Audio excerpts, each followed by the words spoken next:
মানবতা বিরোধী অপরাধের মামলায় সাক্ষ্য দিতে গিয়ে চাঞ্চল্যকর তথ্য প্রকাশ করেছেন জুলাই গণঅভ্যুত্থানের অন্যতম সংগঠক ও এনসিপির আহ্বায়ক নাহিদ ইসলাম। তিনি জানান, গত বছরের 4ই আগস্ট ডক্টর মোহাম্মদ ইউনূসের সঙ্গে সম্ভাব্য নতুন সরকার গঠনের বিষয়ে আলোচনা হয়েছিল।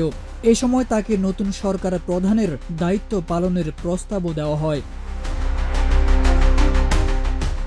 তিনি বলেন, পূর্ব ঘোষিত কর্মসূচি অনুযায়ী আমরা 4ই আগস্ট শাহবাগে অবস্থান ও বিক্ষোভ করি। ওই দিনই মার্চ টু ঢাকা কর্মসূচি ঘোষণা করি 6 আগস্টের জন্য। কিন্তু সরকার কারফিউ দিয়ে মোবাইল ইন্টারনেট বন্ধের প্রস্তুতি নিয়ে হত্যাকাণ্ড ও গুমের আশঙ্কা তৈরি করে আমাদের সেই কর্মসূচি বানচালের চেষ্টা করে। এসব আশঙ্কা থেকে কর্মসূচি একদিন এগিয়ে 5 আগস্ট পালন করার সিদ্ধান্ত নেওয়া হয়। উল্লেখ করে নাহিদ জানান, একই সময়ে ডক্টর ইউনূসের সঙ্গে আলোচনায় বসার প্রসঙ্গ উঠে আসে। তিনি বলেন, আলোচনায় আমি অবাক হই যখন আমাকে সম্ভাব্য নতুন সরকারের প্রধান হওয়ার প্রস্তাব দেওয়া হয়।